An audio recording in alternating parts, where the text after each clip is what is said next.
Ahí sí. Ahora los puedo ver también, así que estaba haciendo eso. ¿Cómo están? Muy buenas noches. Vamos a empezar esta clase del libro de, miren, del libro de Zacarías. Zacarías.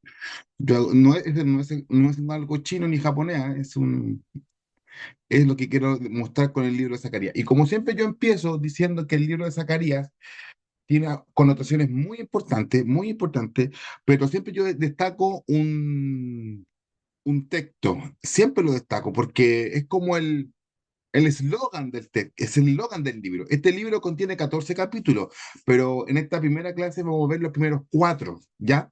Pero este primer eslogan dice, del desánimo a la gloria. Y el texto que quiero comentar dice, es muy conocido, no es con ejército ni con fuerza, sino con con mi espíritu, ha dicho Jehová de los ejércitos. Zacarías capítulo 4 verso número 6. Ese es el texto central de este estudio. Recuérdense, del desánimo a la gloria.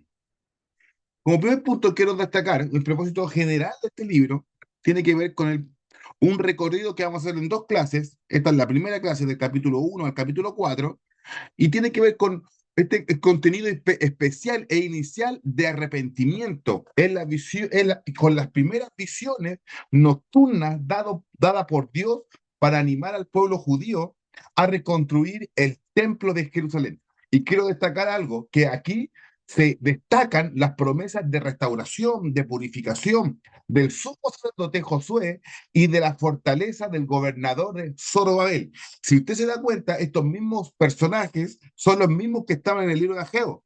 ¿Por qué? Porque en el libro de Ageo y el libro de Zacarías, todos tienen alrededor de 2 meses, de 2 meses de diferencia en su profecía.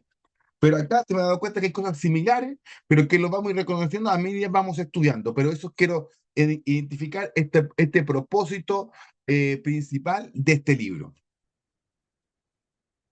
Primero, quiero que comprendamos, esto es lo que tiene este estudio, es que comprendamos cómo Dios llama a su pueblo a volver a Él, lo restaura de su condición espiritual y además lo capacita por medio de su espíritu y dirige su mirada hacia Cristo, el Rey y Mesías. Aquí nos vamos dando cuenta que va a ser un paralelo porque miren, un paralelo entre los profetas de hoy y los profetas de antaño. Aquí hace como una diferencia. Este libro de Zacarías es un libro muy lindo, es muy bueno que usted lo pueda ver. Y cuando yo lo estaba analizando, es un libro lleno de amor, lleno de gracia, de misericordia, es un libro lleno de esperanza, de restauración. Le habla mucho con respecto al tema de lo que están viviendo como pueblo y como viviendo como nación. Y lo que intenta es restaurar. Es como, acuérdate, por favor, acuérdate de las promesas que hiciste en Jeremías. Este libro habla de eso, de la restauración, pero también habla de la invalidez del pueblo que no quiere trabajar. Primero que todo, en la clase uno lo que quiero destacar hoy es simplemente es esto, vuelvan a mí. Si ustedes se fijan, este volver a mí es muy parecido a lo que dice en el libro de Ezequiel cuando dice, si ustedes se vuelven a mí, yo me volveré a ustedes. Entonces, este es el tenor de los primeros cuatro capítulos del libro de Zacarías que está hablando sobre este, vuélvanse a mí. Y quiero que, por favor, leamos, si alguien tiene su Biblia ahí, a ver, yo vi al Ale, yo vi al Ale ahí, a ver si está el Ale. Hola Soledad, Yo hola leo, Ale. pastor, ¿Quién? ¿Quién dijo? la Marta.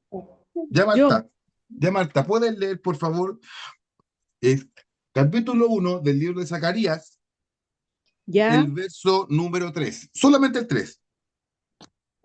ya.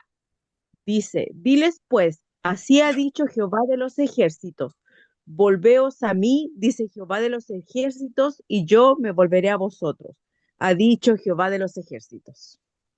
Qué buena. Ahí, ¿ustedes qué notan? ¿Qué es lo que le está diciendo el Señor? Está Volve- destacando algo profético, ¿sí? Volveos a mí, lo dice como no sé cuántas veces. Exacto, porque el tenor de esta clase es vuélvanse a mí. No a mí, sino vuélvanse al Señor, vuélvanse a su palabra, vuélvanse. Mire, cuando Zacarías y Ageo comenzaron su respectivo ministerio o su profecía, solo habían 2 meses de diferencia. ¿Por qué? Porque bueno, con un tema de años, pero hay solamente 2 meses de diferencia. Y aquí lo que quiero hacer un poquito de memoria es que recordemos que los asirios habían destruido Samaria y las 10 tribus habían desaparecido. Y los babilónicos habían demolido Jerusalén y habían destruido a las tribus de, de Benjamín y de Judá. La habían destruido. Habían destruido, habían tenido pérdidas humanas, hogares, vidas, ciudades. Las deportaciones habían sucedido en 3 veces con los babilónicos. Ya no tenían sus casas, el templo había quedado destruido, completamente destruido. Ya no había donde adorar, no había pacto, no había la justicia. Y todos los profetas concluyeron que esta situación era una expresión de la ira que Dios había manifestado porque se habían rebelado contra Dios. Y esta embestida era un juicio que ellos merecían por haberse olvidado de Dios. Pero en el libro de Zacarías empieza el Señor, como siempre digo yo, a reconciliarse. Y vamos dando cuenta que en estos 4 capítulos el Señor dice, y yo me volveré y daré misericordia. Y me acordaré, dice el Señor, de la misericordia. Porque vemos que Dios juzga a su pueblo, le da duro, pero aquí el Señor se da cuenta que le ama a su pueblo. Y yo quiero hacer, esto es como la introducción. Aquí sale un texto que ustedes han escuchado, hemos escuchado canciones con respecto aquí a lo que dice aquí este texto, la niña de mis ojos. Aquí lo está declarando, aquí sale en esto. Entonces, eso, vuélvanse a mí.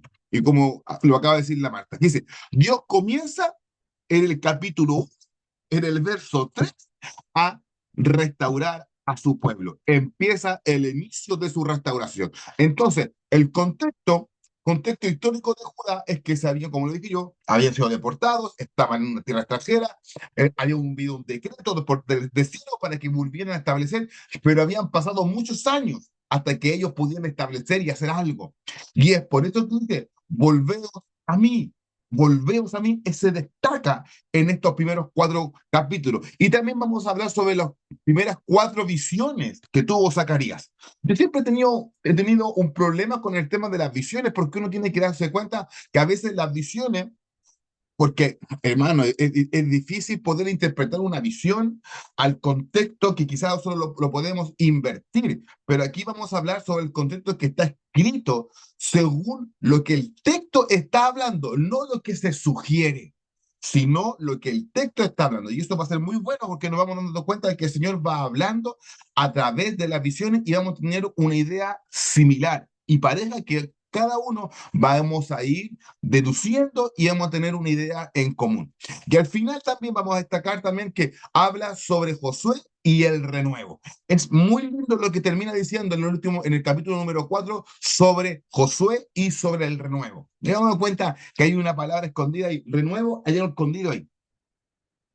¿Ya? Y en la clase 2 que es la próxima semana, aquí vamos a hablar, no es con fuerza, así, sino con mi espíritu. Y ahí vamos a atacar lo siguiente. Vamos a hablar sobre, siguiendo con las visiones, vamos a ver con el candelero y el espíritu, la santidad del rollo de Efa, el rey humilde y el pastor y el reinado de Dios. Aquí, en estos términos, ya estamos hablando del Mesías. No estamos hablando de otra cosa, estamos hablando del Mesías. ¿Ya? Pero ¿por qué les cuento esto? ¿Por qué les doy este dato con respecto a lo que vamos a conversar la próxima semana? Porque la próxima semana esta es la primera clase que yo hago que la estoy dividiendo en 2 clases. En 2 clases, porque son 14 capítulos y la idea es tratar de transmitir la mayor cantidad de información para que nosotros quedemos por lo menos un poquito más pulidos con respecto a lo que se habla en el libro de Zacarías, que es uno de los profetas más extensos del Antiguo Testamento, de los profetas menores, es un libro más extenso, es uno, no es él, es uno de los más extensos, ¿ya? Así que sigamos. Ahora, vamos a ver el mundo en que Zacarías profetizaba, para que nos demos cuenta el contexto donde él salió su profecía. Primero que todo, estaban en el exilio, para que nos demos cuenta. Contexto histórico, en el exilio. Judá era cautivo en Babilonia y habían pasado ya 70 años de su cautiverio. Segundo, estaban en pleno proceso de su regreso. Aquí, por ejemplo, tengo que destacar que hubieron, cuando se vino, bueno, nosotros lo vimos el año pasado con el tema de Edras, cuando el decreto se levantó, fueron mucha gente, se devolvió, creo que en el 533 o 35, se devolvió mucha gente a Jerusalén, a Judá, se devolvió mucha gente y fue de nuevo a Jerusalén, pero siguieron yendo más gente después. No todos los que fueron cautivos o deportados volvieron a su tierra. Muchos se quedaron alrededor de Babilonia o las tierras circundantes, pero volvió un grupo fuerte en el primer retorno con Esdras. También vamos hablando de las ruinas, cómo ellos habían encontrado el templo de Dios y obviamente Jerusalén. La ciudad y el templo estaban destruidos. Y aquí es lo que pasa con nosotros. A veces aquí es lo que a veces toca decirnos, el desánimo al ver la ciudad destruida, y eso lo podemos ver un poquito en el libro de Ageo, pero ahí Ageo está dando una connotación distinta, él está mirando otra situación. Es como cuando uno habla de los evangelios sinópticos, que ambos, bueno, en el evangelio sinóptico los tres libros hablan de lo mismo, pero de diferentes visiones. Aquí también Ageo toca una visión o una forma, hablo de visión, hablo de cómo él ve o a través de lo que Dios le indica, él está viendo algo y aquí Zacarías también lo ve desde su propia óptica. El temor, el cansancio y la oposición. Porque es cuando uno no puede interpretar estos textos, sobre todo los profetas menores, sin leer el contexto histórico. Por ejemplo, en el libro de Esdras y en el libro de Nehemías, que los tocamos el año pasado, aquí hablan que cuando ellos empezaron a construir el templo, o cuando Ciro dio el permiso de mandar cartas para que ellos pudieran transitar para llegar a la tierra que habían sido dada por el Señor y habían sido sacados de ahí, hubieron pueblos alrededor de Jerusalén que le dijeron, mandaron una carta al rey de Ciro diciendo que no se les dé permiso para volver a ser nación y empezaron a hacerle la guerra las mismas personas que estaban alrededor que habían quedado ahí, que ese pueblo después se iba a hacer grande, que ese pueblo era malo y una serie de cosas en contra del pueblo. Y esa oposición ellos también la tuvieron. De hecho, aquí hay un pasaje muy lindo que yo no me acordaba, hermano, muy lindo, y no me quiero adelantar, pero aquí el Señor dice que yo voy a ser el muro. Voy a hacer el muro, yo voy a hacer el muro de contención y de protección. ¿Por qué? Porque mientras ellos construían el templo y las murallas tenían que estar, por ejemplo, durante el día con el arma en la mano y con la pala trabajando de forma manual y también al atento al ataque de aquellos que se estaban oponiendo. Pero eso también trajo de cansancio, trajo desánimo, trajo temor. Si uno lo puede, esto es un contexto histórico para que entendamos la profecía, pero esto es un contexto que se está dando. Y eso también pasa en el día de hoy, el cansancio, la oposición, los conflictos, los temores, los miedos, las palabras no cumplidas, los procesos que se están viviendo, también traen cansancio y desánimo a la vida de nosotros. También, y aquí quiero darle un dato bueno, cuando dos voces en un mismo momento, porque miren, como les dije yo, Ageo y Zacarías, la diferencia de sus profecías son 2 meses, nada más, no es más.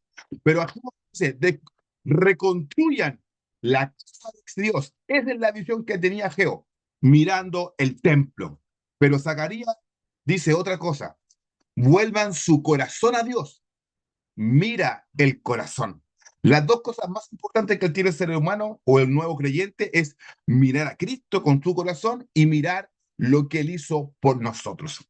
Entonces, son esas dos visiones que yo le estaba hablando, que Ageo mira que reconstruyamos la casa del Señor, mira el templo, porque el templo significaba, ustedes saben lo que significa el templo. A ver, ¿qué les voy a preguntar? A ver, ¿quiénes están? Con la cámara encendida. Ale, el Ale, el Ale, ya que hay que aprovechar que pero el Ale no se ve hoy día. Sí, pues no se ve hoy día el Ale. Ocurrió un percance, cancelaron los viajes terrestres y me voy a las 4 de la mañana en avión por tema de clima. Yo me acordé en la mañana de ti porque yo escuché eso, escuché que costó mucho, los periodistas decían que le costaba mucho a la gente ir a ese acto. Están las carreteras todas cortadas. Bueno, oramos por ti, pues al final vamos a orar por ti también, hermano, para que Dios cura tu viaje ya y mientras estés en ese lugar. Amén. Mi querido Alex, yo sé, Cuéntame. usted ha escuchado las clases, usted la ha escuchado mientras usted va viajando. Yo sé que usted está atento al YouTube donde la hemos subido. Me imagino que su amada esposa también le comenta, así que usted sabe, cuando Ageo habla de reconstruir la casa de Dios, ¿cuál era el conflicto que mira Ageo que no estaba haciendo el pueblo? Seré sincero, Geo, no lo vi. No, está bien, está bien. Pero le hago un poquito de contexto, un poquito de contexto. Lo que pasa es que cuando ellos vienen a Jerusalén, vienen con una misión, reconstruir el templo, reconstruir las murallas y reconstruir sus casas. Pero estos locos habían pasado 16 años. Bueno, estos personajes habían 16 años transcurrieron y no habían construido el templo. Y Ageo se levanta y dice, es hora de reconstruir la casa de Dios. Están preocupados de sus casas, de dejarlas bonitas, de cerámica, de ponerle termopanel a las ventanas, de hacer una serie de acomodos O para sea, ellos, se pero la casa preocuparon de hermosear sus casas y no el templo. y no el templo. Y eso es lo que Ageo recalca, es la visión que tiene Ageo. Pero aquí empieza, Consulta, disculpe, sí, consulta, después con la construcción de Nehemías, ¿es antes, después? Porque Nehemías también llega con esa misión, bueno, después del cautiverio. sí, son ellos conductores, son como una cadena. Por ejemplo, cuando todo parte en Edras y continúa en Nehemías, porque Sí, sí. son una cadena. En la, Ya, como- ya. la primera parte, cuando ellos deciden, cuando con el decreto de Ciro van y se devuelven a su tierra, ahí se vuelven con Edras y ahí aparece después al tiempo, aparece Ageo para decir esto. Y después aparece Nehemías. ¿Por qué? Porque Nehemías era el copero del rey y él estaba tan triste porque lo de Israel, o sea, lo de Judá, la estaban pasando realmente mal por la oposición que había en ese lugar y se levanta Zacarías. En ese tiempo había mucha palabra profética durante ese tiempo. Cuando, por ejemplo, vemos el libro no me quiero adelantar, cuando vemos Malaquías y terminemos Malaquías, hay una hoja en blanco en la Biblia, sobre todo la Reina Valera, que es una hoja en blanco que tipifica esa hoja los 400 años de silencio hasta que aparezca en el libro del Nuevo Testamento con Mateo, que obviamente primero Mateo. es Marco, pero en Mateo es donde no hubo palabra profética, pero sí hubieron acciones. Por ejemplo, ahí estamos los libros, por ejemplo, estamos en los libros católicos, los primera, segunda y tercera de Macabeo, a cosas históricas que no son palabras proféticas, pero acá es pura palabra profética que va entrelazada con Nehemías, con Esdras, con Zacarías, con Ageo. Va circundante y termina con Malaquías. Pero Ya. aquí lo importante que quiero recalcar es que Dios no se olvida de dos cosas importantes. Primero, el templo para ellos es importante, para el Señor es importante, porque el templo constituía esa forma física de ver a Dios ahí, con su pueblo. Pero ¿qué sacamos con tener algo físico si aquí va Zacarías? Si no está su corazón en ello, si no está tu corazón en esto, puede estar tu cuerpo físico, pero no tu corazón en donde estás reunido. Y eso es lo importante que el libro de Zacarías ahora está viendo algo profundo, va como a la constitución humana. Por ejemplo, miren, hay un poquito como de historia. Hay dos pensamientos que tienen que ver con el tema filosófico, que uno es de Platón y otro de Aristóteles, porque uno de ellos habla de la parte almática interna del hombre y el otro lo habla de la parte física de lo de arriba. Uno habla de la materia o lo habla del espíritu, del cuerpo y de la materia. Por lo tanto, aquí como que también tocan esas dos mismas cosas, algo externo, templo, es algo interno, el corazón. Entonces, cuando nosotros hacemos ese conducto de que el Señor entrelaza las dos cosas que son importantes, tanto lo externo como lo externo, vamos a cuenta que el Señor trabaja con el hombre de forma integral. No deja fuera lo externo, sino también deja lo interno, también es importante. Por eso aquí le está diciendo, el templo es importante, pero si no está tu corazón, estamos cojos. Es como decir, si tú lees la Biblia y no oras, no tiene ninguna complejidad eso en ti. No hay nada que se entrelace que dé en forma correcta. No funciona. Por ejemplo, bueno, bueno, yo no soy cocinero, pero por ejemplo, si tú mezclas los alimentos para que hacer una cazuela y si no los mezclas bien o no echas las cosas bien, te va a quedar mal. Si tú haces algo, haces pancito ya que viene del ayuno, si no le haces los ingredientes, te va a quedar duro, te va a seco, porque las dos cosas tienen que cuajar. Por ejemplo, yo vendo masilla y yo vendo pintura de auto y tienen dos productos, el componente A y el componente B. Si tú no aplicas uno de los componentes, no funciona lo que tú puedes aplicarle, por muy bueno que seas. Esto es lo mismo. Si no aplicas las dos cosas, esto no funciona. ¿Se entiende, cierto? Quise ser bien gráfico con eso. Entonces, como en resumen, podemos ver cómo Dios primero trabajó la mente, el corazón del pueblo y después lo llevó como a cabo con Nehemías, de la reconstrucción, porque Nehemías ya llevó como a cabo la reconstrucción. Primero dio palabra, les dijo que se preocupaban solo de lo que es sus casas. Después acá vemos Zacarías, que Dios le habla de que estuvo enojado con ellos, pero que ahora, pues, o sea, con sus antepasados por cómo se comportaron. Pero, pero no podemos decirle, por ejemplo, primero fue Nehemías, después fue Zacarías. No, No, no, no. es como todos trabajando en conjunto. Porque Sí, sí, no, dice la palabra pero profética. a lo que voy yo, como Dios preparaba primero los corazones de las personas antes de, digamos, de reconstruir, porque si solo reconstruían iba a pasar como que iba a ser simplemente como un templo vacío, o sea, no el propósito realmente que quería Dios darle al templo. Mira, es algo similar. Lo que pasa es que acá ni siquiera el Señor les dio la oportunidad. Fueron y no hicieron nada. No Ah, actuaron. ya, ya. Dijeron, hagan esto, yo les doy. Mira, todo parte así. Chiquillos, todo parte así. Fueron sacados de su tierra, lo llevaron a Babilonia. Con Jeremías profetizan 70 años después, ellos van a volver a la tierra. Pasó los 70 años, se levantó el decreto de Ciro. Ciro los mata, dije, ya van a construir de nuevo a Jerusalén. Y ahí viene Esdras, viene Ageo, viene de Zacarías, viene Nehemías. Entonces, es un conjunto, pero lo que es lo que pasa, durante un periodo bien extenso de tiempo no se hizo nada. Se construyeron las casas y el Señor dijo, bueno, yo los traje no para que construyeran sus casas, sino para qué, para que construyeran el templo y Dios estuvieran ahí en medio de ellos. Y es por eso que después se levanta este loco, perdón, se levanta Zacarías a decirle, oye, ya está el templo, estamos trabajando en el templo, pero quiero que tu corazón esté listo. No solamente algo físico.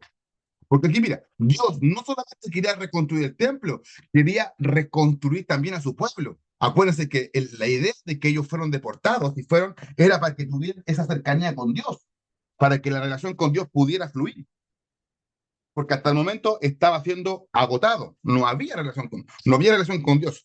El pacto que Dios había hecho con ellos ya no estaba. Jorge, Macarena, ¿alguien quería decir Hola, algo? la Maca, la Maca. Que leí por ahí que decía que ellos igual pararon como las obras por los vecinos, como que se antepusieron, y no entendí muy bien eso, como que al final también se detuvo por eso, pero al final ellos después se preocuparon de sus casas y por eso después ya no siguieron. Ah, sí, sí, tuvieron temor, tuvieron oposición, y eso les trajo, por ejemplo, es algo como que podamos tipificar. Tú conoces al Señor y estás a full, creyendo, haciendo las cosas lo mejor que puedes, quizás no perfecto como nadie, lo mejor que puedes, y a veces llega el desánimo. Palabra, si este no va a cambiar, este sigue siendo lo mismo, y esas palabras te desaniman. Lo mismo le estaba pasando a ellos. Dijeron, vamos a construir, fueron mucha gente a construir, pero la oposición era fuerte, y ahí se levantan los profetas a consolar a su pueblo, así construyan, pero fue tanto desánimo que estuvieron 16 años sin hacer nada. Y también dice, vuélvase, Zacarías, vuelva a su corazón para que construyan no solamente el templo, sino reconstruir al pueblo en su relación personal que el pueblo tenía. Porque aquí no era algo personal, aquí era colectivo. Ahora es personal, pero en ese tiempo era colectivo. Dios se manifestaba al pueblo en forma general, castigaba y bendecía al pueblo en forma general. Ahí estamos bien, ¿cierto? Ahí estamos claros con el contexto, ¿cierto? Sí, sí, sí. Ahora, vamos a leer Zacarías 1:3. Primero que todo, volveos a mí y yo me volveré a vosotros. Lo que acaba de decir lo que hablaba la Marta. Primero que todo, nosotros, fíjese lo que estoy haciendo aquí, vean lo que me parece. Somos nosotros en dirección hacia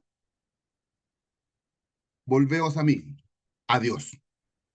Eso es lo que la pega que le dio Dios a Zacarías, ayudar al pueblo a que se volviera a Dios, se volviera con su corazón, no con sus padres. Y aquí vamos a darnos cuenta, por ejemplo,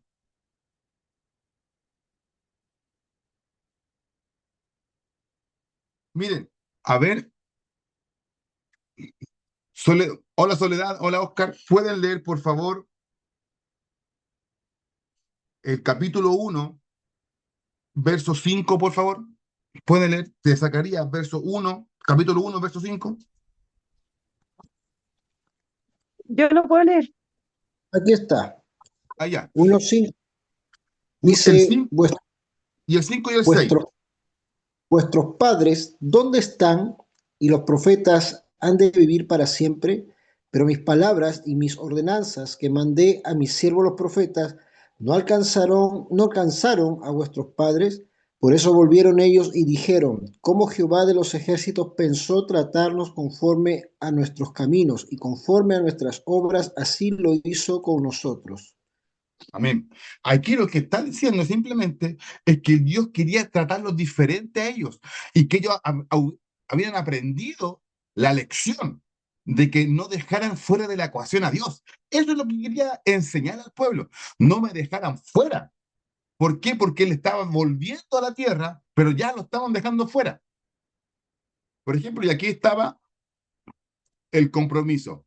Y cuando ellos se vuelven, Dios dice, yo me volveré a vosotros, me acordaré de la misericordia y me volveré a ti. Eso, Dios comienza hablando de estrategias, edificio, recursos, comienza hablando de relación.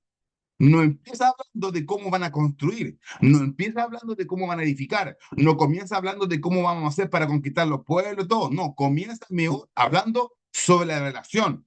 Eso es lo que quería restaurar. Antes de restaurar una obra, Dios quiere restaurar al obrero, hermano. Dios quiere restaurar al obrero. Antes de restaurar la obra o mandar a hacer lo que tenga que hacer, Dios quiere restaurar al obrero. ¿Qué ocurre cuando intentamos hacer la obra de Dios sin saber, sin haber vuelto completamente a Él? Ahí yo les dejo esa pregunta. Por favor, quiero que piensen y que opinen sobre eso. ¿Qué opinan ustedes? ¿Qué ocurre cuando intentamos hacer la obra de Dios sin haber vuelto completamente a Él? ¿Qué es lo que sucede? Nos resulta, pues. Fallamos, nos equivocamos. Andamos Amén. cazando mosca. Fallamos porque ponemos más nuestro yo. ¿Ya? Igual yo creo, ¿Vale? pastor, que El desánimo. podría funcionar, o sea, porque igual pueden haber habilidades humanas, pero sin Dios igual no cumple el propósito. Todas las respuestas que ustedes dijeron tienen toda la razón. Eso realmente pasa. Cuando no se ha vuelto completamente a Dios, siempre dejamos las cosas inconclusas, seguimos siendo lo mismo irresponsables. Dios no restaura, no puede restaurar completamente todo. ¿Por qué? Porque no hemos entregado todo. No hemos permitido que la relación de Dios restaure su obra, restaure nuestro corazón. Es imposible, hermano, que funcione. Por eso, cuando nosotros volvemos a Dios, no hablo de que tú te vas, ¿ah? No hablo de que tú vayas y después no vayas a la iglesia y después, bueno, no me estoy refiriendo a eso. Yo me estoy refiriendo a que estando en la misma casa, hablo de casa, en la casa de Dios, uno a veces está perdido, hermano. Uno a veces está perdido cuando uno está en la misma casa de Dios y quiere hacer las cosas bien y servir y está así, o esas cosas que a veces que la vida del cristiano es como una ola, a veces estamos acá arriba y después estamos acá abajo, esas cosas cíclicas que a veces nosotros actuamos, quiere decir que más que un patrón en nuestra vida, que no lo hemos vuelto completamente a Dios, hay algo en nuestra vida que no ha sido entregado, no ha sido entregado, no ha sido restaurado, hermano. Y ese es el fin. Uno tiene que analizarse y decir, Dios a mí me ha restaurado completamente. He sido restaurado por su mano, por su palabra, por su espíritu, porque no se trata de conocimiento adquirido, no se trata de sentir el espíritu, se trata de que si de verdad le pertenecemos a Él, somos hallados en Él, conocemos a Él. No hablo de cosas perfectas, no hablo de que si somos perfectos, que no nos vamos a enojar, que no vamos a pelear, que no hablo de eso. Hablo de nuestro corazón, de nuestra responsabilidad con lo que hacemos. Cuando, por ejemplo, yo he trabajado un montón de veces en ministerio, hermano, bueno, en dos, pero trabajé en toda la área, hermano. Todas las áreas trabajé, desde lavar los baños, de todo, hermano, desde protocolo, de evangelismo, ya siendo discipulado, hermano, hecho de todo. Pero y he visto que en el caminar la gente a veces dice, gloria sí, amén, vamos con todo. Pero eso dura lo que dura la espuma de la Coca-Cola, pues, hermano. Un momento están aquí y fuerte, pero a veces están abajo, hermano, que hay que andar arrastrándolos para que puedan ir a la iglesia. Entonces, cuando uno no es completamente restaurado, hermano, uno empieza a servir a medias. Mira, mira otras cosas, pierde la perspectiva, hermano, pierde el norte, pierde el foco y empieza a ver, a desanimarse, como dijo Jorge, empieza a mirar las cosas materiales más importantes que las espirituales, empieza a ver que todo está mal, y nunca se ve que él es el problema, no se ve la vida que tiene en el ojo, y lo cuarto, hermano, que la relación con el espíritu y la relación con su palabra se va perdiendo. Y esto hay que siempre tener en consideración algo, que nosotros siempre debemos presentarnos a Dios así, tal como somos, hermanos, con nuestras debilidades y con nuestras cosas que tenemos dentro, hermano. Y presentar al Señor, el Señor restaura constantemente un filtro, constantemente decirle, Señor, mira, esto aquí. Miren, yo escuché el otro día a David Ormachea, no sé si usted lo conoce, es un pastor chileno que vive en Estados Unidos, que trabaja, es como Sisto Porra, que trabaja bien harto con la familia, con el tema de valor y todo. Y él me decía, yo me enojo, dice, yo me enojo y yo puedo responder de forma irada porque si me están atacando, yo puedo responder de forma irada y no pecar, po. Es cuando yo no ofendo a la persona, cuando yo no ataco a la persona, sino ataco la idea de la persona, no a la persona en sí. Entonces, por eso digo que a veces uno tiene que empezar a entender si realmente he sido restaurado como Dios. Porque para poder servir, hermano, primero que tenemos que darnos cuenta de que sí hemos sido restaurados como obreros. Amén. Esa es una buena pregunta. Ahora vamos a ver el tema de las visiones que tuvo Zacarías. Y son muy buenas, las vamos a leer. Dice, pero hoy día son 8 visiones nocturnas. ¿Por qué nocturnas? Porque venían de noche, obviamente. Eso para que la redundancia, venía de noche, no son de día. Pero hoy vamos a tocar 4 solamente, 4, las primeras 4. Pero les voy a dar las 8 que hay. Por ejemplo, la primera visión es de los caballos. Segundo, de los cuatro cuernos. Tercero, el cordón de medir. Y la cuarto, Josué, el sumo sacerdote. Hasta hoy día vamos a llegar hasta ahí. Pero miren, cuando yo leí las profecías, las leí todas, estas no son como las de Daniel, como que son difíciles de interpretar, no son como literatura apocalíptica, no son como las profecías del libro de Apocalipsis, donde uno tiene que entender el contexto, donde la está viendo, qué es lo que está haciendo este hombre, qué es lo que está viendo. Pero acá no, acá son cosas que él está viendo y que le está preguntando al ángel del Señor, que yo creo que obviamente es el Señor mismo, es Jesús, estando ahí, dándole la interpretación de lo que él está diciendo. Así que la vamos a leer, ¿ya? Pero las 8 son estas. Después la quinta es el candelero y los olivos, el rollo volante, la mujer en la efa y la última, los 4 carros. ¿Ya? Pero quiero que toquemos las que están azules, las primeras 4. Vamos a verla. La primera, la visión 1, los caballos. Zacarías ve a jinetes correr por la tierra, una imagen de que Dios está atento a lo que ocurre en ella. ¿Ya? Por ejemplo, a ver, ¿quién está ahí? A ver, a ver, a ver, a ver. Vamos a ver. Ya, Ale, que acá está el premiado hoy día. Lee el capítulo 1 del 7 al 17 con esa voz de predicador, de astrónomo, porque el otro día viste de la astronomía, así que dale. La visión de los caballos. Exacto. A los, vein- a los 24 días del mes undécimo, que es el mes de Sebat, en el año segundo de Darío, vino palabra de Jehová al profeta Zacarías, hijo de Berequías, hijo de Ido, diciendo, vi de noche, y he aquí un varón que cabalgaba sobre un caballo alazán, el cual estaba entre los mirtos que había en la hondura, y detrás de él había caballos alazanes, overos y blancos. Entonces dije, ¿qué son estos, señor mío? Y me dijo el ángel que hablaba conmigo, yo te enseñaré lo que son estos.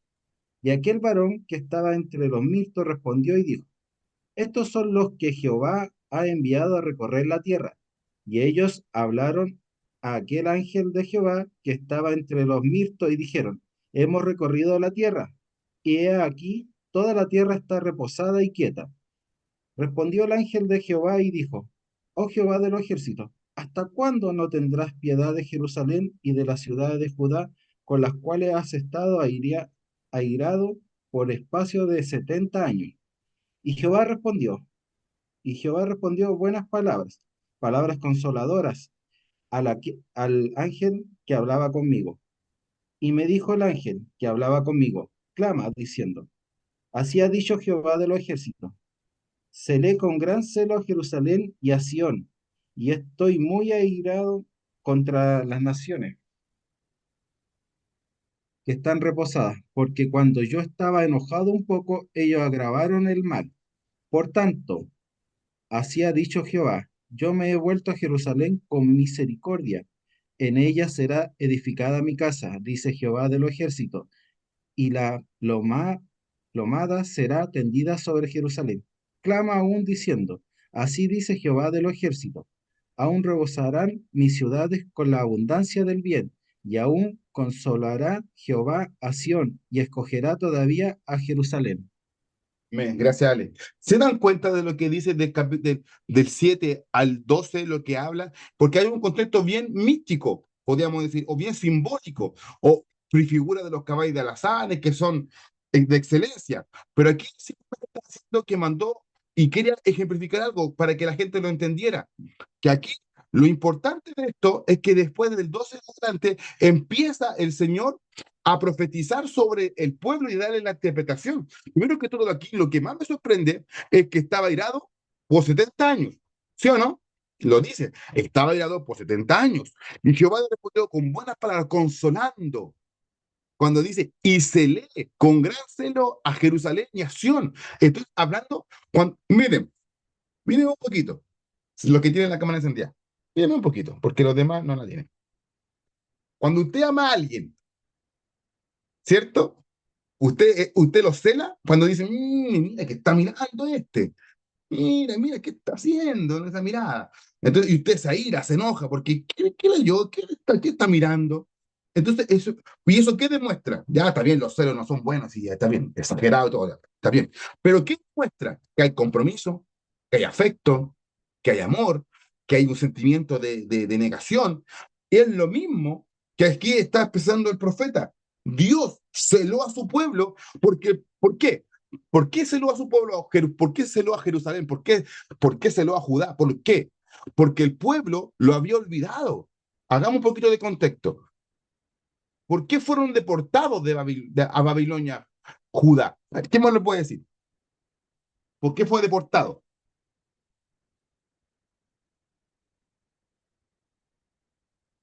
Da uno, sí. Da uno, por favor. Da uno. Da uno.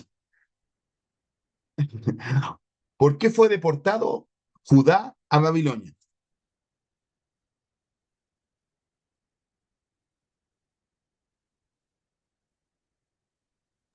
por su rebeldía o no. ¿Ya? ¿Nabucodonosor se lo llevó? Sí, Nabucodonosor lo llevó. Bien, José, por su rebeldía. Pero hay un poquito más. Se supone que en ese tiempo fue Jeremías que profetizó y no lo pescaron, po. Y era bueno, como dije delante, por la soberbia, si no me equivoco, porque yo vi una parte, vi la serie en realidad que la dieron en la tele. Y Pastor también fue porque eran idólatras, adoraban igual a otros ahí está, dioses. la tía Dani respondió por mí. Sí, porque persistían en desobediencia. Ahora como dice mi mamá, habían adorado a varios ídolos y habían generado cultos para esos ídolos paganos. ¿no? Sana, ponte feliz, ponte contenta porque entendieron los profetas. Entendieron, entendieron. No somos tan malos profes entonces, Roxana. Entendieron el concepto. Eso fue, exactamente así fue. Así fue, así fue. Fueron idólatras. Ni Judas se atrevió a tanto, porque una de las cosas que a mí me llama mucho la atención, que se lo dice en el libro, yo me acuerdo que en el libro de Oseas, cuando dice, yo te formé, yo te hice, yo te creé, yo te hice pueblo y te has revelado contra mí. En el caso que lo dice en el capítulo 13. Entonces, ahí dando cuenta, miren, y es más, yo lo voy a recalcar, ya creo que ustedes ya lo saben y yo lo han explicado bien, lo hicieron bien. Porque dice en el libro de Deuteronomio, capítulo 7, yo escogí a Israel por ser el pueblo más miserable que había sobre la faz de la tierra, y lo hice mío, lo hice para mí.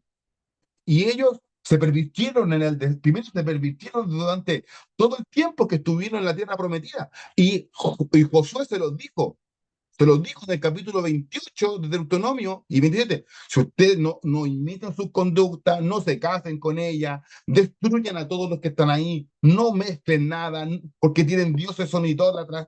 Y ellos, a la larga, hicieron lo mismo. Y Dios tomó su mano y juzgó a su pueblo. Y lo hizo por amor. Y cuando habla de lo celó en ese sentido, porque le dolió. Cuando habla de que lo celó, habla de que le dolió al Señor.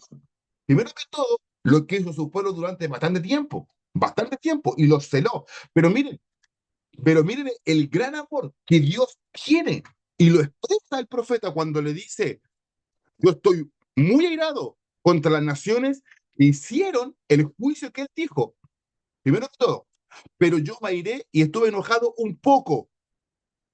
Fíjense, un poco. Aquí vemos por primera vez, hermanos queridos, mire, escúchenme bien y pónganme atención en esto. Habla de la palabra ira, y yo he hablado que nadie ha experimentado la ira de Dios, solamente aquellos que no creen en el Señor vivirán lo que es la ira de Dios. Lo que aquí está hablando el profeta y está tipificando es que el pueblo de Judá vivió un poco el enojo de Dios. Y miren lo que sucedió. Miren cómo ellos arrasaron, como arrasaron los asirios, como arrasaron los babilonios sobre el pueblo que era de él. Por lo tanto, hermano, aquí el Señor se airó. Pero miren el amor que Dios le tiene a su pueblo. Y aquí ya empieza la restauración, porque hasta el día de hoy, ni Ageo lo estaba diciendo, ni Ageo habló de la misericordia. Y aquí dice, pero dice, yo he vuelto a Jerusalén con misericordia. Ha mirado con misericordia a Jerusalén. Y lo que había prometido 70 años, hermano, esto es glorioso porque si usted se da cuenta un poquito de lo que de leer con claridad, les dice, esto ya estaba escrito, esto ya estaba hecho, ya estaba visto por el Señor. Él sabía que a los 70 años esto iba a acontecer y que la mano de Dios se iba a volver hacia ellos. Lo sabía. Y la misericordia de Dios, como dice el libro de Santiago, triunfa sobre el juicio, hermano. Entonces, no hay mejor cosa que estar cerca de Dios. No hay mejor cosa que estar en el bando correcto. No hay mejor cosa que estar en el lugar indicado. No hay mejor cosa que tener una relación con este Dios vivo, misericordioso, real, que se acuerda de misericordia. Miren, hermano, ¿quién vio los videos del terremoto en Colombia? Es terrible con eso, ¿no? Vamos, quiero que después oremos también por eso. ¿Lo vieron o no? Los videos en vivo cuando estaban en pleno terremoto. La gente y los comentaristas chilenos decían, esta gente es muy creyente, oraba, rezaba, no, no nada, rezaban. Y yo escuchaba sus oraciones, Padre mío, Santo Espíritu, Dios mío, ayúdanos. Porque hermano, ¿qué pasó cuando en la mina San José los 33 cayeron en el hoyo, hermano, y después lo encontraron? ¿Hubo alguien ateo que no clamara a Dios ahí en medio de ese hoyo, hermano? Salió alguien ateo, ¿no? Entraron 33 y la mayoría no estaban ahí con Dios y no creían. Pero cuando salieron, ¿cómo dieron gracias? ¿Saben por qué pasa eso, hermano? No. Porque nosotros perdemos la perspectiva de la vida y no nos enfocamos en Dios, que es el centro de todo, hermano. Pero cuando estamos ahogados en contra la línea, hermano, cuando tenemos incendio en nuestra vida, no acordamos de Dios, hermano. Y eso no puede acontecer a nosotros porque acá los profetas lo hemos dado cuenta, hermano. el libro de Josué, no, perdón, en el libro de Jueces.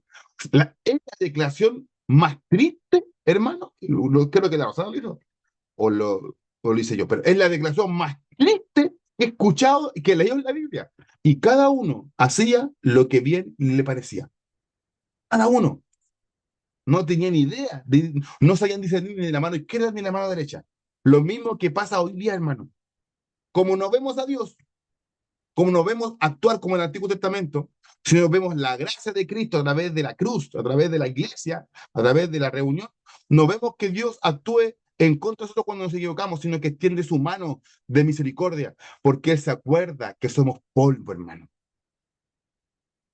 Entonces acá lo que está recalcando, que en ella, y lo dice, y ella será edificada, y Jerusalén será edificada, mi casa será edificada. Y la plomada, hermano, cuando habla de la plomada, aquí no está hablando para juicio, aquí está hablando que la plomada es algo derecho, algo que está indicando una forma de medir, indica que el Señor ahora restaurará. Ahora es el tiempo correcto para restaurar, porque lo termina diciendo en los últimos párrafos de este capítulo, cuando lo dice, aún rebosarán mis ciudades con abundancia de bien, y aún consolará Jehová a Sión. Y mire la frase que termina diciendo, por favor, escúcheme bien, escogerá todavía a Jerusalén. Entonces, ¿qué es lo que te quiero decir con esto, hermano? Vuélvete al Señor, hermano, porque este sigue escogiendo.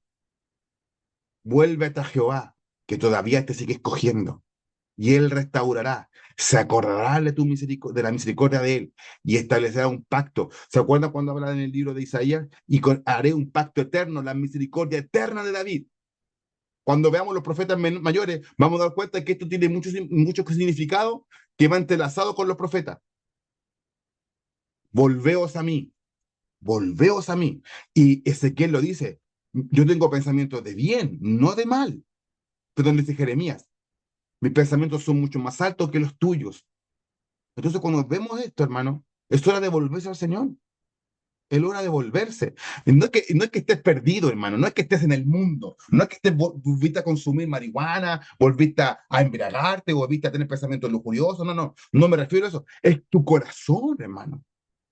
Es tu corazón delante de Dios, cómo está. Reflexiona sobre eso, reflexionemos sobre eso. Cómo está tu corazón, cómo está el mío. No es que yo sea pastor, significa que yo sea perfecto, hermano. Pero cómo está tu corazón, cómo está tu corazón delante de Dios. Amas, sirve con el corazón, con un corazón dispuesto, que lo estás haciendo todo para Dios, no para el pastor ni para los que lideran, sino para Él, al que te dio la vida. Reflexiona sobre eso, hermano, porque esto es la primera visión. Y es importante porque me tomé solamente la primera clase para hablar de los primeros cuatro, porque es importante primero que el Señor lo que está haciendo primero que todo es restaurar. Nada más. Es lo que está en restaurar y llamar, porque hermanos, le llevan 70 años viviendo como esclavos y ahora como gente libre tenían que decir, yo ahora estoy iniciando lo que le prometí a Jeremías, voy a restaurar a mi pueblo. Yo me he vuelto a Jerusalén con misericordia. 1:16, lo acabamos de leer. Y el mensaje principal, Dios no ha abandonado nunca a Jerusalén. Aunque esté destruida, Él está preparando para su restauración. ¿Qué es lo que dice el apóstol Pablo cuando con respecto a lo destruido? ¿Alguien me puede decir? Podemos estar perseguidos, podemos estar atribulados, con aflicciones, con deuda, con compromiso, hermano, pero jamás vamos a estar destruidos porque Él no abandona lo que es suyo. ¿Cómo puede destruir Dios lo que es de Él?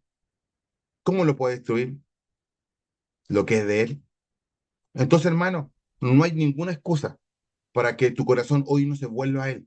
Y no estoy refiriendo, insisto, lo mismo, no es que estés tú fuera de la casa, es que estando en la misma casa puedes estar perdido. En la misma casa, como dijo el José, podemos estar cazando moscas dentro de la misma casa y no estar conectado con Él. Podemos estar hablando, orando, predicando, enseñando, ministrando, cantando, adorando, desconectados de Él. Y eso el Señor lo ve. Y es por eso que ve tu corazón, que analices tu corazón, que analices tu vida, hermano. ¿Cómo está tu corazón? ¿Cuál es la enseñanza que te quiero dejar de la primera visión? El silencio de Dios, 70 años sin decir nada. El silencio de Dios no significa ausencia de Él. Las circunstancias pueden hacerlos pensar, Dios se olvidó. Pero el nombre de Zacarías, ¿sabe lo que significa? Si tú quieres tener, si quieres tener otro hijo, ponle este nombre, Zacarías. Jehová recuerda. ¿Y qué recuerda? Yo les dije yo le dije que los nombres de los profetas y del Antiguo Testamento siempre significan algo. Dios, Jehová, recuerda. ¿Qué recuerda? Que somos de Él y que ha escogido a Jerusalén y te ha escogido también a ti. Por eso Él no abandona. Por eso Él no abandona. Puedes llorar, puedes sentir frustración, puedes sentir cansancio, pero es simplemente Él no abandona. Él sabe lo que es el abandono, pero no abandona. Cote, Ale. No o sea, del capítulo que leímos, lo que más me gustó, impactó, es, por ejemplo, el versículo 12 y 13. Bueno, lo leo si de nuevo, sí. Sí. Respondió el ángel de Jehová y dijo, oh Jehová de los ejércitos, ¿hasta cuándo no tendrás piedad de Jerusalén y de las ciudades de Judá con las cuales has estado airado por el espacio de 70 años? Y Jehová respondió buena palabra, palabras consoladoras al ángel que hablaba conmigo. Como que Mm. suena parecido a alguien que intercede. Sí, pues, pero se fijan, ¿cómo este hombre le respondió al ángel? Porque está hablando de Zacarías, le respondió el ángel. Fue como un bien insistente, vine, oye, ¿hasta cuándo va? ¿No te vas a acordar de nosotros? Habla de la relación. Cuando hay una relación cercana con Dios, cuando tú sabes que hay una relación con Dios, tú llegas a Él a expresar lo que hay en tu corazón de la manera que sea, pero sabes que Dios te va a responder. Amén.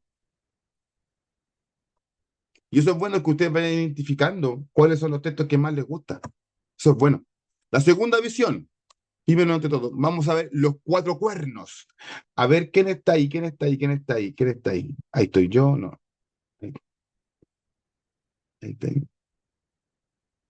Vamos a decirle, ya Nicole, lee el capítulo 1, verso 18 hasta el 21. Entonces levanté la mirada y vi 4 cuernos. ¿Qué significan estos cuernos? Pregunté al ángel que hablaba conmigo. Él me contestó, estos cuernos representan a las naciones que dispersaron a Judá, a Israel y a Jerusalén. Entonces el Señor me mostró 4 herreros. ¿Y estos hombres qué vienen a hacer? Pregunté. El ángel me contestó, estos 4 cuernos, es decir, estas naciones dispersaron y humillaron a Judá. Ahora estos herreros han venido para aterrorizar, derribar y destruir a esas naciones. Amén. Vamos, déjenla ahí, vamos a ver esto que yo preparé. Dice, los cuatro cuernos representan los poderes que dispersaron y oprimieron al pueblo, pero Dios levanta un instrumento para derribar esos poderes. Primero que todo, los cuernos, poderes e imperios que dispersaron a Judá y opusieron a la reconstrucción. ¿Cuáles fueron esos pueblos que se opusieron? ¿Cuáles fueron que dispersaron a Judá? Me la pregunta. Instrumentos de Dios. Dios levanta lo necesario para derribar lo que se le opone a su propósito. Miren, los enemigos pueden ser grandes, pero nunca son mayores que su propósito. Los pueblos, los 4 cuernos, que podíamos tipificar o interpretar, primero que todo es Babilonia. Es Babilonia, Babilonia, los moabitas, los amonitas, que hicieron la guerra en el trayecto a la deportación. Y el otro se lo voy a dejar para la tarea. Así que no se lo voy a dar, para que lo investiguen. ¿Ya? Como tarea se lo voy a dar. Busquen el cuarto cuerno. No es que, eso es importante. Pero miren, yo voy a leer, no, a ver, yo quiero escuchar ya Soledad. Por favor, aquí le vamos a dar interpretación a lo que acabamos de leer. Soledad, ¿puedes leer el capítulo 2 del 1 al 13.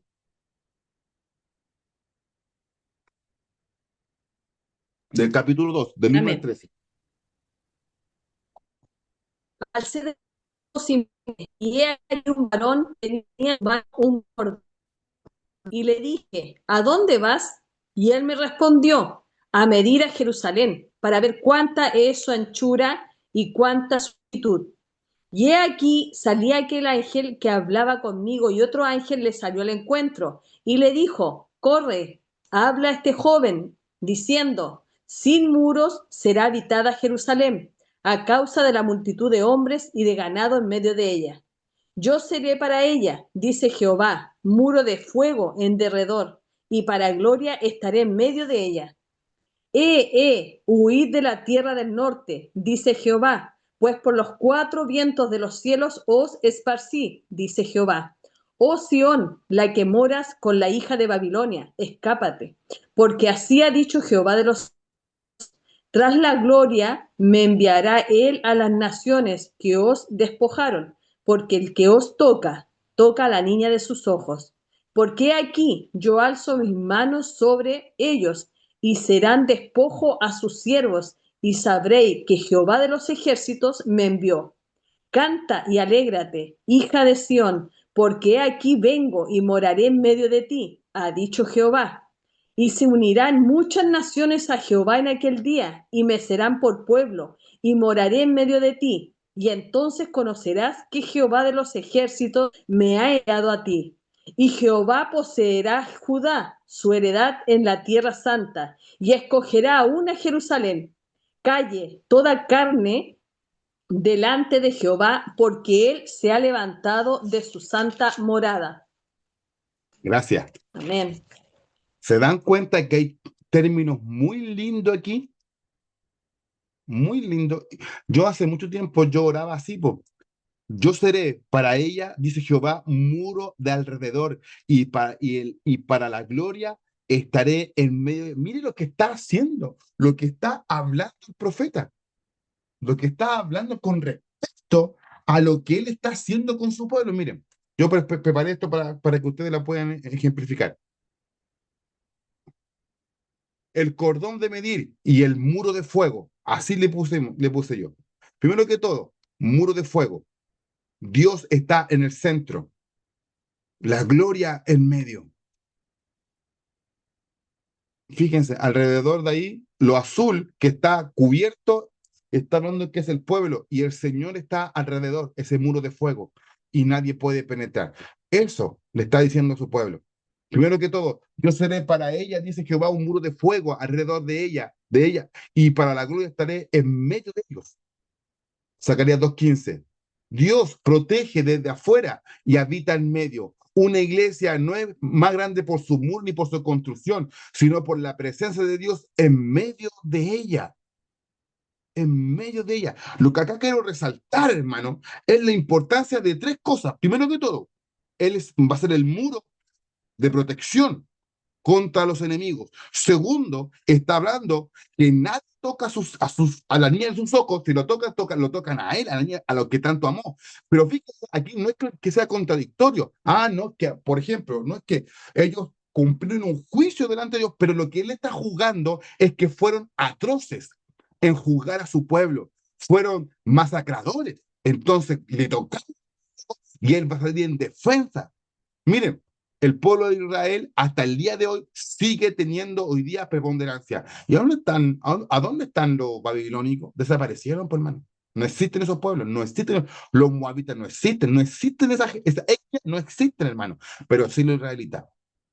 Entonces, a lo que me voy dando cuenta es que, perdón, antes de llegar a eso, lo que quiero resaltar también es lo último, cuando dice, calle toda carne delante de Jehová, porque él se ha levantado de su santa morada. Aquí le da una connotación a Dios de antropomorfismo, darle una figura humana a algo divino. Es un término teológico. Antropomorfismo, darle figura humana a algo que es divino o algo que es espiritual, que no tiene forma, no, porque es espíritu. Pero ¿qué quiere connotar? Que el Señor dijo, ahora yo me levanto para salvar a mi pueblo.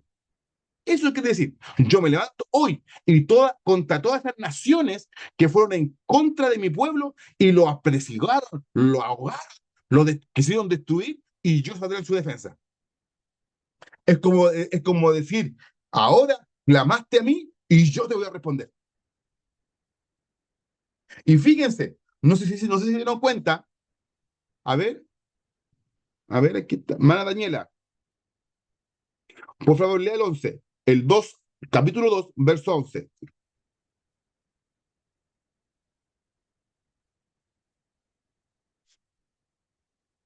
La pillé cocinando, parece. Capítulo 2, verso 11.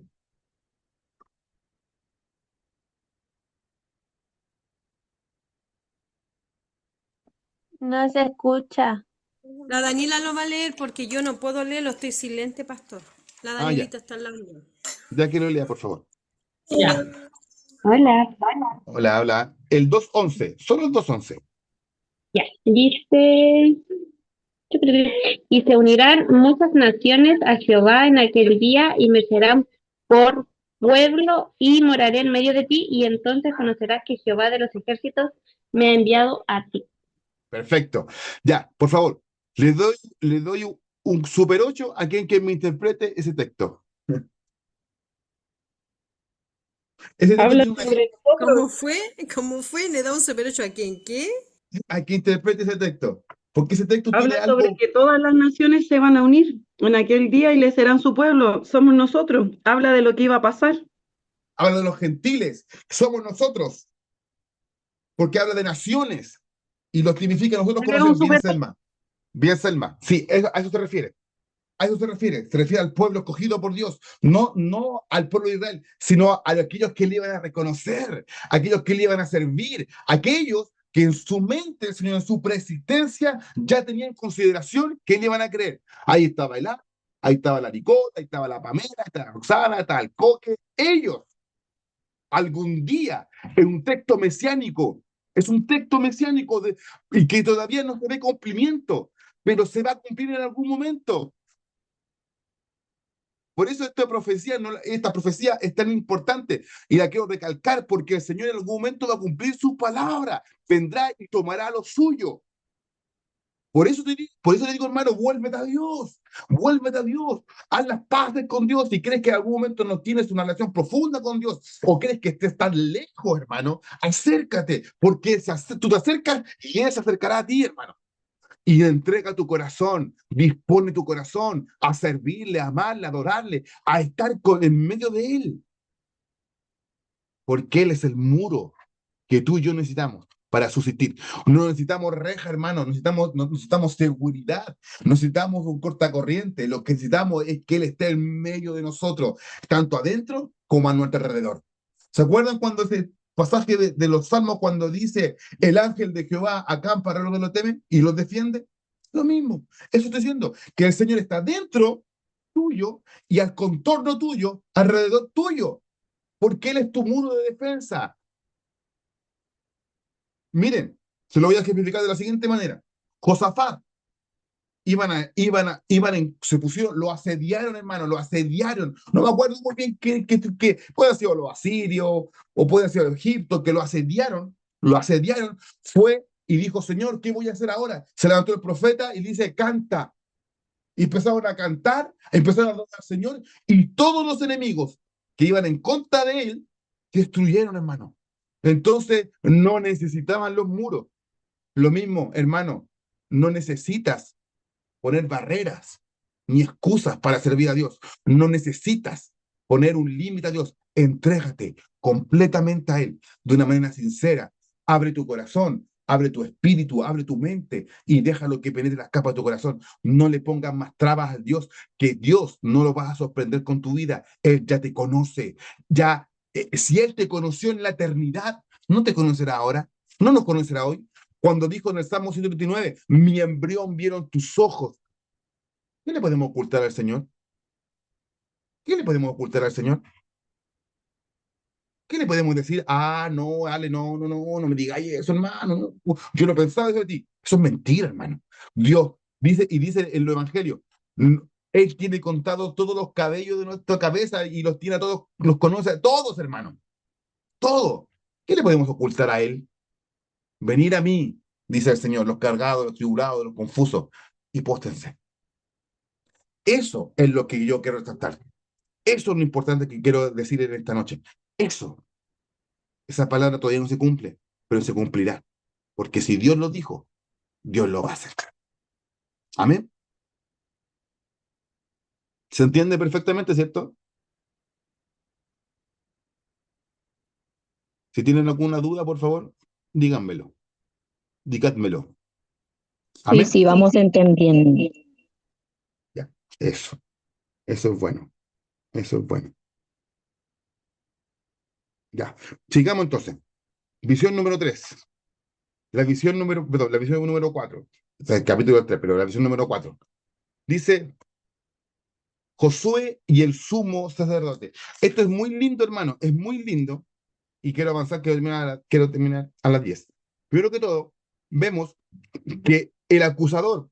Pero antes de eso, por favor, a ver quién está ahí. La Ailín. La Ailín o el Pedro, el que esté ahí.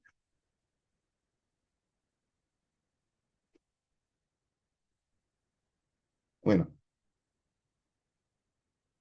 a ver quién está mejor, a ver qué les digo.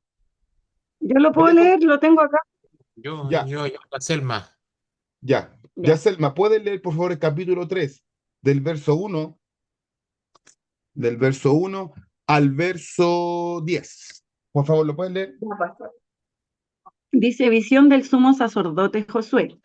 Me mostró al sumo sacerdote Josué, al cual estaba delante del ángel de Jehová, y Satanás estaba a su mano derecha para acusarle. Y dijo Jehová a Satanás, Jehová te reprenda, oh Satanás, Jehová te ha escogido a Jerusalén, te reprenda. ¿No es este un tizón arrebatado del incendio? Y Josué estaba vestido de vestiduras viles, y estaba delante del ángel. Y habló el ángel y mandó a los que estaban delante de él, diciendo, quitadle esas vestiduras viles. Y a él le dijo, mira, he quitado de ti tu pecado, y te he hecho vestir de ropas de gala. Después dijo, pongan mitra limpia sobre su cabeza, y pusieron una mitra limpia sobre su cabeza, y le vistieron las ropas. Y el ángel de Jehová estaba en pie, y el ángel de Jehová amonestó a Josué diciendo, así dice Jehová de los ejércitos, si anduvieres por mis caminos, y si guardares mis ordenanzas, también tú gobernarás mi casa, y también guardarás mis atrios, y entre estos que aquí están te daré lugar. Escucha pues ahora, Josué, sumo sacerdote, tú y tus amigos que se sientan delante de ti, porque son varones simbólicos. He aquí, yo traigo a mi siervo el renuevo. Porque he aquí aquella piedra que puse delante de Josué. Sobre esta única piedra hay 7 ojos. He aquí yo grabaré su escultura, dice Jehová de los ejércitos. Y quitaré el pecado de la tierra en un día. En aquel día, dice Jehová de los ejércitos, cada uno de vosotros convidará a su compañero debajo de su vid y debajo de su higuera. Muchas gracias, Selma, muchas gracias, muchas gracias. Ahora, ustedes dan cuenta que en los primeros versículos habla sobre el acusador. Ese texto, miren, vamos a hacerlo como si tuviéramos una clase en título bíblico. Ese término o esa se pudo haber dado. ¿Qué dicen ustedes? Esta conversación con el acusador No entendí, personalmente pastor. se pudo haber dado, ¿no? Sí, yo creo que sí, pues se tuvo que haber dado. En Job también aparece un texto así, Sí, que po, el acusador fue a hablar de Job mal. exacto, pero eso y lo que habla en el Job y lo que habla ahora, ¿se pudo haber dado? ¿Fue así de claro? ¿Fue así de físicamente? ¿Qué dicen? ¿Que sí? no Sí, aparece como que fuera así de cara a cara, físicamente. como se dice. Está bien, ¿ah? Está bien. Que dice que es una visión en realidad. Sí, sí, sí, sí, es una visión. Pero hablo de ese relato que aquí está. ¿Fue algo que se vio? ¿Algo que se vio? Claro, fue algo de ilusión, pero ¿fue algo que se puede dar? No, Sí, sí, ¿algo que se puede dar? sí, Sí. sí. Y entonces, ¿cómo explicamos esto? ¿Cómo explicamos la siguiente pregunta? ¿Cómo un Dios santo se puede juntar con un pecador? Con el contrario. Porque cuando vemos el Porque libro de él Job, ama a sus hijos, pero no aborrece el pecado. pero aquí está hablando del acusador, po. Aquí está hablando de su adversario. Perdón, perdón, perdón, perdón. Pero Pero es que aquí cuando está hablando del sumo sacerdote que vendría siendo Cristo, po. No, no, estoy hablando sí, del diálogo que tiene con Pero Satanás. aquí dice que estaba el ángel al medio y que Satanás estaba a su derecha. ¿Sí? Entonces, ¿Será es como que hablaban con el ángel. No. a ver, Porque el ángel aquí Me confundió tipifica, más. porque dice, Satanás ahora, el ángel de Jehová, mire, el ángel de Jehová en el Antiguo Testamento tipifica a la Hermano persona Oscar de quería Cristo. decir algo. ¿Quién? ya, sé, Hermano Oscar. No, le ya. cedo la palabra. Le cedo la palabra. No, Me ya estamos gusta. mal. Estamos mal. Mira, si me gusta quiero escucharlo, me gusta escucharlo. Sus preguntas, su Satanás, respuesta, me gusta. Satanás es parte de propósitos igual, ¿no? Igual fue creación de Dios y hay Pero cosas Dios no puede ver que el mal, po. Pero Dios no puede ver el mal, po. Si cuando tuvo en la cruz Cristo, en algún momento esta relación con el Padre se rompió, dijo, estoy solo, me han abandonado. Elí, Elí, la Sabatani. Entonces, Dios mío, ¿por qué me has abandonado? Porque cargó el pecado de todos nosotros. Y entonces no tuvo relación Dios con Cristo. ¿Por qué? Porque llevó la carga de todo. Entonces, Dios no tiene relación con el pecado. Entonces, en el libro de Job, Ya entonces digan usted, pues, porque entonces no estamos Pero perdidos, eso pues. es que todavía no. no pasaba. Pastor, Jesús todavía no venía a la tierra. Está pero bien. Pastor, en Job aparece que el Por acusador, favor. que hablo o no, ¿Cómo? en Job aparece que el diablo, cuando fue a consultar a Dios si podía tocar a su siervo Job, él estaba entre los ángeles, po. Estaba entre los ángeles, dice la palabra. Pero por eso, está bien, pero ¿cómo podemos darnos cuenta de que Dios tiene un trato con aquello que se opone? Con lo que es contrario, que no hay una relación, no hay un diálogo. Porque acá lo dice Jehová lo reprenda. Hablo del diálogo, esa interacción. O sea, él puede hablar con Usted él. está Dios diciendo mismo que cómo resintió a Dios Satanás. puede estar hablando con el diablo, si él es santo y el diablo es pecado. Entonces, ¿cómo puedo haber estado cerca? Esa es su pregunta. ¿Cómo Dios han tenido interacción? ¿Cómo Dios se puede relacionar con el pecado? Si eso es imposible. Dios aborrece el pecado, no al pecador, pero Dios aborrece el pecado. Por eso dice, Aborrece a Satanás, pues, aborrece la maldad por que hay eso en Satanás. no hay relación, no hay relación, entonces, porque a nosotros nos exige el Señor ser santo como yo soy ser santo, lo dice en el Antiguo Testamento y lo dice también en el Nuevo. Entonces a nosotros le exige santidad para relacionarse con Él a través de Cristo, pero ¿por qué? Aquí y en Job hablan eso. Buena pregunta, ¿eh? Los quiero yo lo hacer Ya, veo pero así. a ver, ayúdenos Yo Oye, creo usted que con esa y porque, pregunta, po, yo, porque yo creo que ya, porque estamos hablando Dios, todo. yo creo que porque Dios es el creador y Satanás está bajo su juicio igual. Por ende, a lo mejor Satanás no puede hacer las cosas como él quisiera. Igual está como bajo la cobertura de Dios. todo está bajo la cobertura de Dios, todo está subyugado a Él. Dios no creó el mal. Ahí va mi respuesta. Dios Oye, no creó. Esa es la ausencia del bien. Dígame.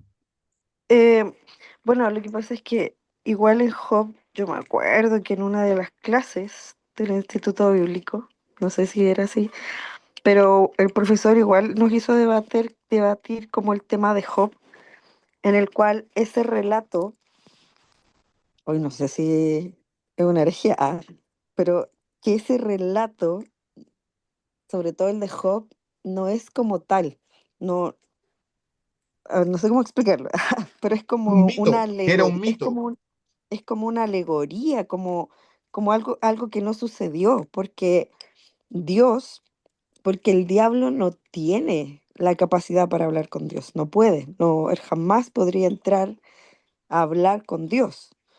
Entonces, en realidad no sucedió y simplemente es un relato para explicarnos algo, para que nosotros entendamos la idea, pero no es que realmente el diablo haya ido y le haya dicho eso, sino que es un relato para explicarnos, es como un ejemplo de.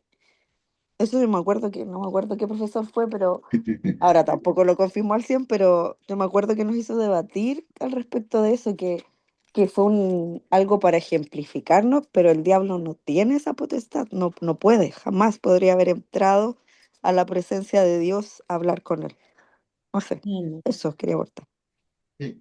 Ya, Pastor, ahora vengo. pastor, Ya, un diga. La ejemplo, última. un ejemplo. Cuando Jesús le dijo a Pedro, Satanás te ha pedido para zarandearte, ahí hubo una conversación, hubo una interacción, Interacción. como usted dice. Sí, pues, ¿Qué es eso? Parecido porque a lo de Job. no es parecido porque aquí en la tierra, cuando estaba el Señor, él fue tentado. Y el que tiene dominio en la tierra no es el Señor, pues. O sea, él creó todo, pero acá hay la potestad que es el adversario y va en contra de Claro, pues ahí nosotros. era como Jesús hombre, Sí, pues como Jesús hecho nosotros, hombre. carne. Cuando estuvo en el desierto, le tentó y el Señor lo reprendió y ocupó Jesús los textos bíblicos. No tentarás al Señor, solamente al Señor adorarás. ¿Me entiendes? Entonces, lo que yo quiero explicar es que, miren, no se vayan a ofender con esto, ¿ah? Pero quiero que usted entendamos el contexto. Voy a hacer una pregunta. En el Pentateuco fue escrito por Moisés, ¿sí o no? ¿Cierto? Fue escrito por Moisés. Él no estuvo en la creación. ¿Y cómo pudo describir lo que pasó en la creación? ¿Es que Dios se lo reveló? ¿Una visión de Dios o no? No, aquí va toda mi explicación, así que por favor póngame atención y no se pierda. En el Antiguo Testamento, Moisés fue un hombre preparado, fue creado por los egipcios en toda la escritura, en toda la ciencia. Primero que todo, escribía. Segundo, hay una forma de lenguaje antiguo, y esto lo estudié obviamente, un lenguaje antiguo que no está en el escrito, sino es a través del diálogo, a través de la conversación. Y eso en el Antiguo Testamento o en la antigua cultura, hablo arcaica, de miles de años, se llamaba mito. No el mito que tenemos en el día de hoy, el mito mitológico, donde son creaciones abstractas de cosas que no son así, pero en el Antiguo Testamento, el relato del Génesis fue pasado de generación en generación a través de un relato que se llamaba mito, pero era para simplemente, era su forma de escritura, para poder llegar a alguien que lo pudiera escribir. Porque no solamente Dios preparó a Moisés solamente para sacar a su pueblo del desierto, sino para escribir la ley, la Torá, y describir el Pentateuco, para describir cómo es la creación. Era a través de un mito, primero que todo, pero el mito, bien entendido, era un lenguaje antiguo para explicar cómo en algún momento podían escribirlo para que quedara en las edades. Ejemplo, mire, cuando nosotros vemos que en el año 44 después de Cristo eh, fue escrito el primer evangelio, que fue el evangelio de Marcos. Si Cristo había muerto y resucitado al año 33, habían pasado 11 años. 11 años. Y si uno hace un análisis de Marcos capítulo 1, y dice, este es el principio del Evangelio de Jesucristo, Hijo de Dios, dando énfasis en que había mucha gente que estaba hablando de horas de Cristo que no eran así. Y el relato se estaba tergiversando, y al tergiversarse, Marcos se levanta a decir, no, este es el Evangelio, para ponerlo en escritura y así quedaba para la posteridad, para que el Evangelio no se perdiera. ¿Se entiende o no? Es un lenguaje antiguo. Perfecto. Ahora, la relación que hacemos con el libro de Job y con este pasaje bíblico tiene relación con lo que ha hablado Roxana. Sí, no hay. Acuérdense que el libro de Job es paralelo a la vida de Abraham. Entonces, tiene que ver con un tema simplemente para ejemplificar algo, que Dios tiene el control de todo. Nada se le escapa de nada. Todo Él lo sabe, todo Él lo conoce, sino lo que quiere hacer es que el hombre pueda entender y comprender cómo Él actúa, hermano. Él se baja a nuestro nivel y nos pone ejemplos parejos para que tú y yo pudiéramos entender a través de lo que dejó escrito para la posteridad. Acá lo que estamos hablando es un diálogo figurado o metafórico, se podría decir, porque lo que está enfatizando aquí es que Dios le quitó el pecado a su pueblo y levantó a dos hombres, a dos ángeles, podríamos decir, a Josué, sumo sacerdote, y al gobernador Zorobabel, porque acordemos perfectamente que en el libro de Ageo, él lo dice, y levanta, y pondré el espíritu de Zorobabel, despertaré el espíritu de Zorobabel, dejando ejemplo que ya Dios le quitó el pecado a su pueblo. Fíjense, y lo que más a mí me nota a entender es que lo dice en el capítulo, en el verso número 9, en la última parte, y quitaré el pecado de la tierra en un día. Aquí voy a regalar otro Super 8 a quien que diga qué es lo que tiene, a qué se refiere eso. Pero ¿quedó alguna duda con lo que comenté? ¿Le quedó claro? Todas las dudas que puedan existir en este mundo. Que no es que pasó, sino que más que nada es una explicación para que nosotros podamos entender Es que algo Dios tiene el figurado, control de todas las cosas. es algo Por eso nos figurado. dan como esos ejemplos, para simplificarnos lo que nos quiere enseñar la Escritura. Dios tiene el Exacto, control. Es como cuando ex- Jesús hablaba en parábola. exacto, exactamente. Dios, miren, nosotros no descubrimos el agua tibia ya está. Pero lo que quiere hacer es bajar a nuestro nivel su lenguaje. Porque mire, el apóstol Pablo lo dijo. Oye, lo dijo. Yo conozco un hombre que fue al cielo y vio cosas increíbles, pero no puede explicarlo porque no sabe cómo explicarlo. Jesús lo dijo. Oye, si ustedes se asombran, se lo dijo a Nicodemo, se asombran de las cosas que estoy hablando ahora física, ¿cómo será si les comento lo que está en el cielo? ¿Me entienden o no? Entonces lo que quieren hacer de alguna manera es bajar a nuestro nivel intelectualmente para que entendiéramos lo que él está haciendo. ¿Se dan cuenta que la Biblia es hermosa cuando se defiende solita? Es extraordinaria. Y acá lo único que está haciendo, lo que leyó la Selma, es simplemente eso. Yo quité tu pecado. Vuélvete a mí. Yo iré en contra de las naciones que fueron en contra tuya. Tú eres la niña de mis ojos. Y ahora le está diciendo, yo quité tu pecado, hermano. De aquí lo que habla, en un día está hablando de la resurrección de Cristo. Claro, el martirio duró un día, la crucifixión, pero al tercer día resucitó. Y en un día quitó el pecado, hermano. Él no resucitó en 3 días. Él al tercer día, en un día, resucitó y quitó el pecado de todo.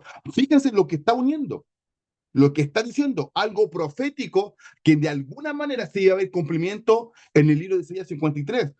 Como un manso cordero fue llevado al matadero y el precio de tu paz y de mi paz recayó sobre él. Y en un día hizo toda la pega, hermano. En un día hizo toda la pega. No le pueden darle la gracia al Señor. ¿Por qué no le damos la gracia al Señor por lo que hizo por nosotros en la cruz? ¿Se dan cuenta de lo extraordinario que es la palabra? ¿Alguna duda, alguna pregunta? Espero haber respondido claramente, hermano. Claramente. Lo que traté de explicar. Para entender, hermano, que se maravillen. Lo que quiero lograr es que ustedes se enamoren de la Biblia, hermano. De que si ustedes se enfocan en estudiarla, en leerla, Dios les va a ayudar a ustedes a entenderlo mejor a Él. Por eso el tema de Jeremías cuando dice, alabes en esto de entenderme y conocerme que yo soy el Señor. Y estas cosas, hermano, miren lo que les voy a decir. Y estas cosas Él las escondió de los sabios, hermano, de los intelectuales de este tiempo y se las quiso revelar a nosotros que somos pequeños, hermano. ¿Se entiende, no?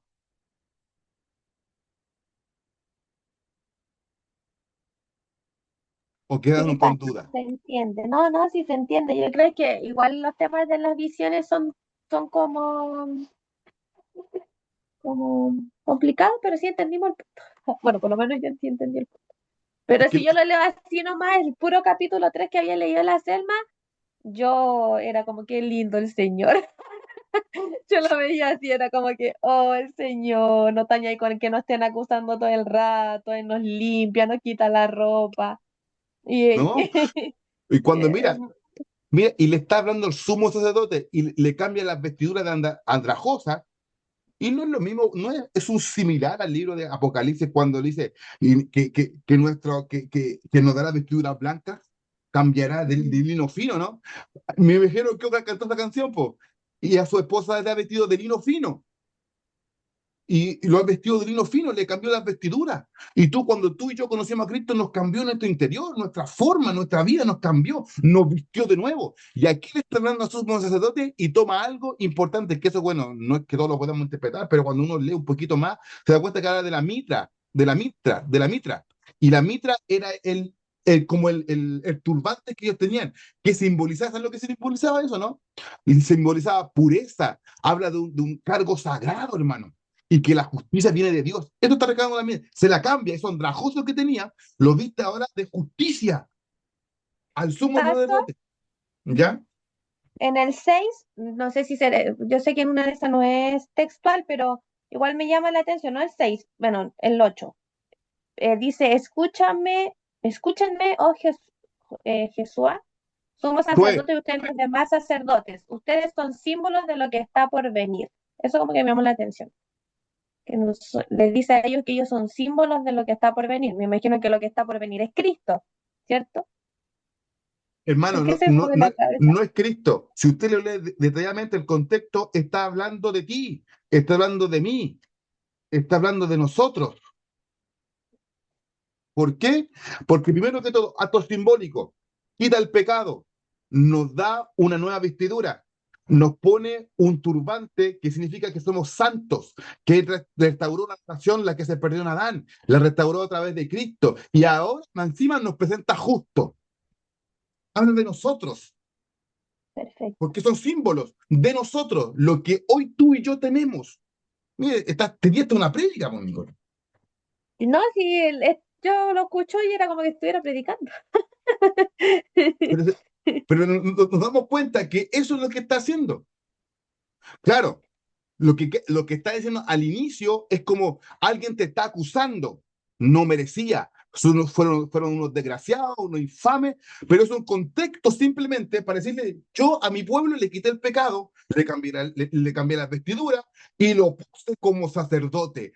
¡Pum! Toma, ahí lo dejé. Y le digo, ahora yo traigo a mi siervo el renuevo. Entonces, es darnos cuenta, hermano. Mire, y es más, ¿se acuerdan del pasaje bíblico del Nuevo Testamento cuando cuando llama a los discípulos, creo que en el libro de Juan o Marcos, cuando le dice a Natanael que estaba debajo de la higuera? ¿Usted sabe lo que estaba comentando debajo de la higuera? Nadie sabe lo que está hablando en la higuera. Pero dijo, pero yo ahí te vi, dijo Jesús, yo ahí te vi. Y ahí quedó Natanael. Ahí quedó Natanael. No supo vivir y ahí creyó. Y Jesús le dijo, te maravillas por lo que te dije, pero de ahora en adelante verás los cielos abiertos y al Hijo del Hombre sentado viendo ángeles cómo le sirven. Este cumplimiento, hermano, está en el día de hoy en ti, Oscar, en ti, Nicole, en ti, Daniela, en usted, mamá, en ti, Ale, en ti, Roxana, en todos los que estamos conectados aquí y los que van a seguir creyendo en el porvenir, los que ya creyeron. Hay un cumplimiento en él. Entonces, hermano, está todo dado, está todo listo. ¿Cómo responde a tanta gracia, hermano? ¿Hay excusa o no? ¿Hay excusas, Michelle? ¿Hay excusas, Selma? Pamela, ¿hay excusas, Jorge? ¿Hay excusas, Daniela? María José. No hay excusas, hermano. Quiero que terminemos orando. Voy a hacer alguna pregunta. Mire, voy a terminar con lo siguiente, que no lo quiero dejar para el otro lado, pero quiero terminar antes de terminar. El restaurador. Jehová te reprenda, Satanás. Dios ordena quitar la vestidura y declara, te he quitado de ti tu pecado. El pueblo no podía restaurarse a sí mismo. Necesita que Dios quite la culpa. Satanás señala del pasado y Dios mira el propósito que Dios tiene en tu vida. Aquí, bueno, en el capítulo 3 de 8 dice, el renuevo aparece en el horizonte. Aquí yo traigo a mi siervo el renuevo. El libro comienza hablando de un pueblo que necesita restauración, pero termina mostrando que la restauración definitiva vendrá por medio del Mesías. La restauración del pueblo no termina en un templo destruido, terminará en Cristo. Y estas son las conclusiones que quiero terminar. 5 movimientos de restauración. Los 5 primeros movimientos. Primero, número 1. El pueblo estaba destruido, ¿cierto? ¿Qué pasó? Volveos. El segundo, el pueblo estaba desanimado. Exacto. Estoy con ustedes. El pueblo estaba amenazado. Yo seré vuestro muro. El pueblo estaba contaminado. Sí, estaba contaminado. Y Dios te dice, he quitado vuestro pecado. Nosotros no tenemos excusa. Ya no hay excusa. Es que pastor, es que mire esto, mire, tengo tantas deudas, tanto compromiso, esto. Tranquilo, volveos a mí y yo me voy a volver a ti. El pueblo está desanimado, es que estoy cansado, no puedo más, estoy chato, esta cuestión no me sirve. Tranquilo, yo estoy con ustedes. El pueblo está amenazado. Puede estar amenazado, hermano. Te van a echar de la pega, está complicado, el agobio. Tranquilo, yo soy tu muro de protección. El pueblo está contaminado. Me siento pecador, soy un sucio y vil pecador. Tranquilo, yo quito vuestro pecado. Entonces, ¿qué te quiero decir, hermano? No hay excusa. No hay excusas. Amén. ¿Alguna duda, alguna pregunta?